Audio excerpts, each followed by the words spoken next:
So here it is, Sunday morning, here at the Moana Safari Resort and Spa, and we just finished having breakfast. Worked out to be pretty good. There's like 3 different kinds of sausages, a lot of really tasty baked goods. Today's our day to get out to Zimbabwe, and we're probably gonna spend a little time on the Zambezi River, which should be pretty good. And we're gonna go to Vic Falls. I don't know if we're gonna hit Vic Falls today or if we're gonna hit Vic Falls tomorrow. Tomorrow we'll probably hit Livingstone. It all depends on how fast we can get through the border. So apparently the border can take a long time. You can get in and out apparently in an hour and a half, 2 hours if things are moving quickly and if they don't hassle you. But occasionally it can take as long as, 4 or 5 hours, depending on either how much money they want out of you or, how many hassles they want to give you. So we'll see what our friends in Zimbabwe have in store for us. I will say this, Botswana government is really, really efficient, and there's like no bribery or anything like that, which has been really, really good. So on the whole, everything's been great. I did a time lapse this morning and collected some of the bird sounds. The birds are just incredible here.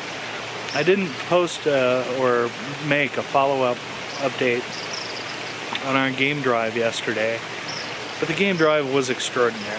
It was absolutely amazing. I think we must have seen 70 elephants all at once in one place, and maybe 20 to 25 giraffe all in the same area, just goofing off in the water, playing in the mud and everything. We saw tons of Cape buffalo, impala everywhere.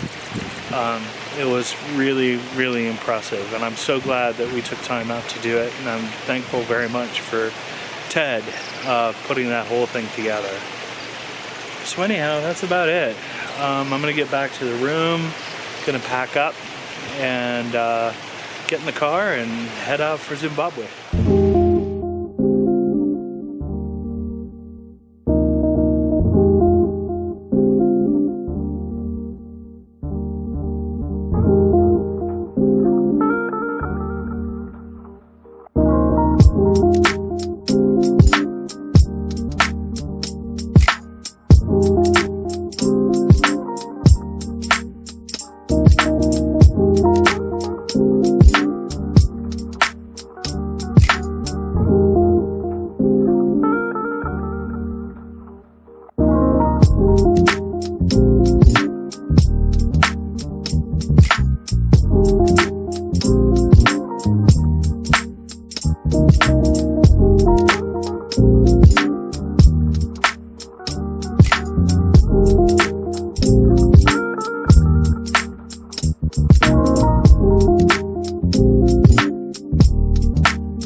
Well, we're in Zimbabwe, and it's been a long day. It started out with a fairly short drive through Kasane to the border, and when we got to the border, it was kind of uncertain exactly how long it might take us to get through. It turned out that we were able to get through in about an hour.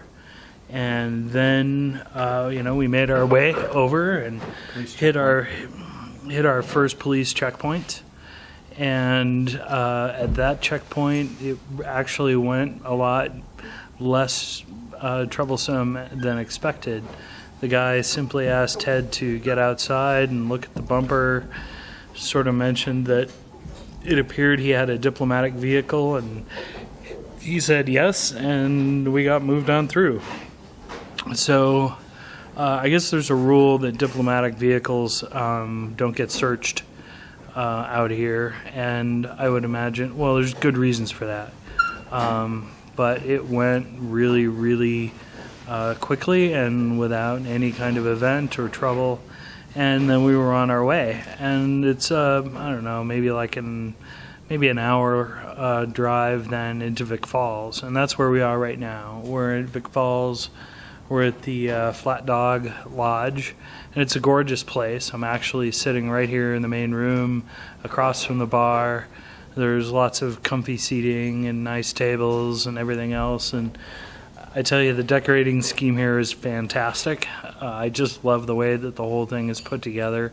It looks like it's evolving quite a bit too. There's a bit of new construction off in one of the corners, and I can see that definitely I think it's Nathan who we met when we were on our way in. He seemed to be very interested in seeing that we were at home and doing well, and that we were all set up. We had a little confusion between Hotels.com and Travelocity. You may have recalled, or at least it's in my journal, that there was some difficulty between Hotels.com and Travelocity when we were down in Nada. And apparently Hotels.com had billed Ted for 2 rooms, and Travelocity ended up only receiving or laying out a reservation for 1 room. And so there was a bit of a scramble when we got here to try and figure out exactly how we were going to get 2 rooms here. But Nathan was really great. He hooked us up, and it worked out pretty good. And so we got settled in and then took off for lunch, and ate at a little place just down the street here a ways. And more, I guess, a tourist-oriented section of Vic Falls. It kind of reminds me, and it was strange for me to kind of think about it this way, as kind of like Sedona, Arizona. There's a little bit of kind of cool touristness, and then kind of I don't know, kind of a weird sort of freaky quality to it, which is cool. And so we ate, and that was really good. And then we took off to kind of examine some of the shops around Vic Falls, and the shops were great. You know, lots of really cool people inviting us in, showing us what they had. There's a little bit of everything. There's a lot of textiles and clothing, and there's a little bit of Zimbabwe currency that just snuck into frame.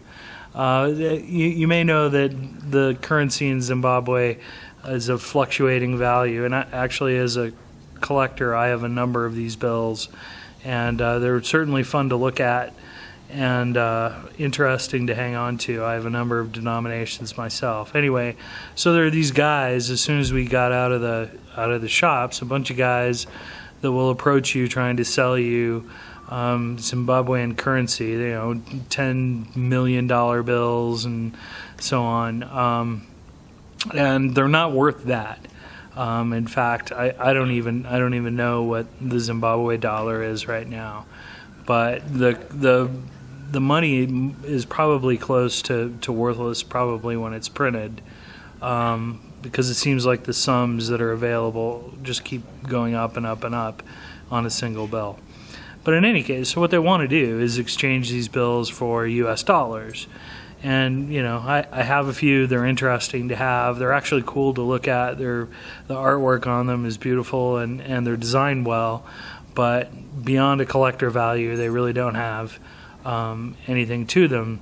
So, you know, one guy said, hey, man, I'll sell you this $10 million or $10 billion bill or whatever it was. And he said, I'll sell it to you for $5. And I was like, well, you know, I already have some of that, and I don't need any more. And he's like, look, I'm trying to get to the soccer game. It's at the stadium right over there.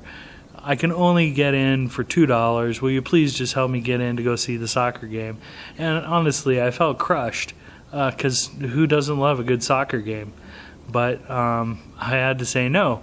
And so that was kind of my first taste. And then as we moved on down the street, past, I think it's the police station, And so then we go to, there's this, I forget, it's called like Elephant's Walk Market or something like that.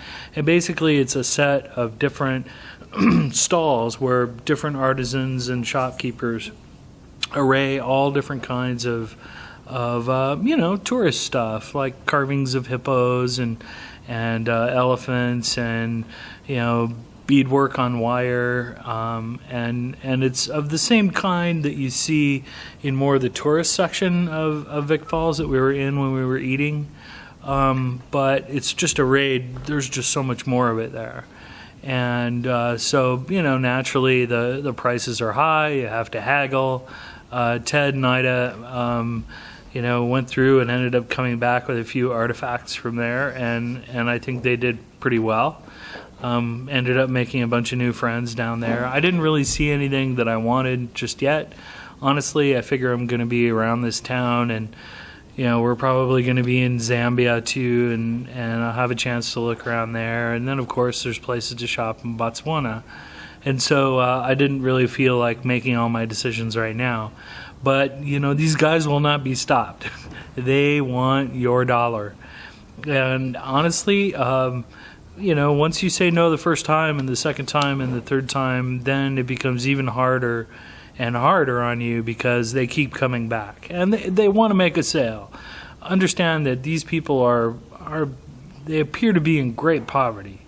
They have probably no other means maybe to their livelihood. And so it was, the first 2 or 3 times you could kind of accept it as being part of good salesmanship, but after that you could really sense that there's an underlying need in there, and it can break your heart when someone says, well, look, I need to feed my family tonight. And that really puts kind of a direct message on it that you don't really get from a U.S. shopkeeper, or I didn't even get that same feeling in Botswana.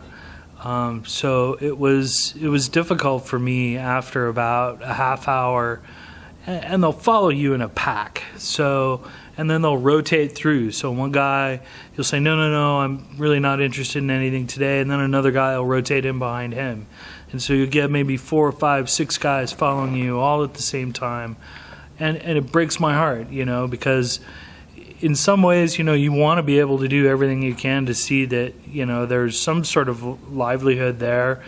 As a tourist and as a white guy, they kind of look at you like money, like a walking cash register.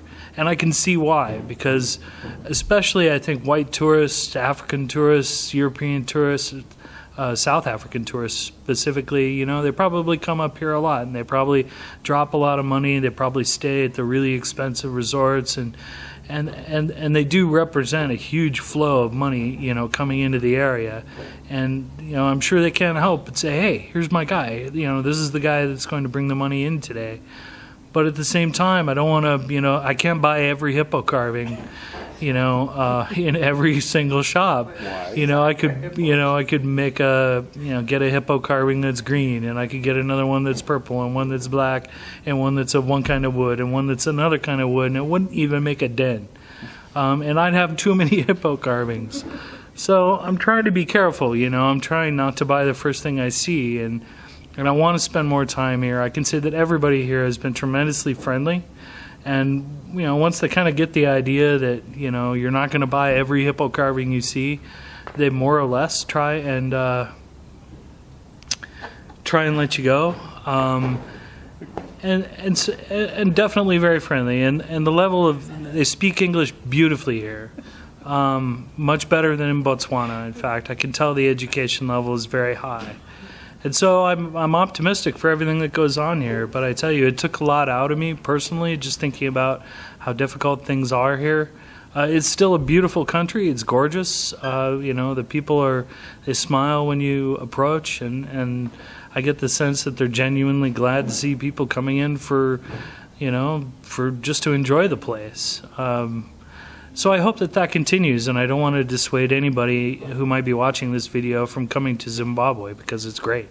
Is anybody still watching this video? I'm pretty sure there are a few people watching this video, Ted. Ted doesn't understand that this is a vlog entry, and that little cheap shot cracks kind of spoil the narrative. But thank you, Ted, for proving it. Anyway, so it's been a good day. We're going to rest up this evening. We got a big day tomorrow. We're going to go visit the falls. Going to look at more hippo carvings and have a good time doing it. So that's about it. Having a great time at Vic Falls.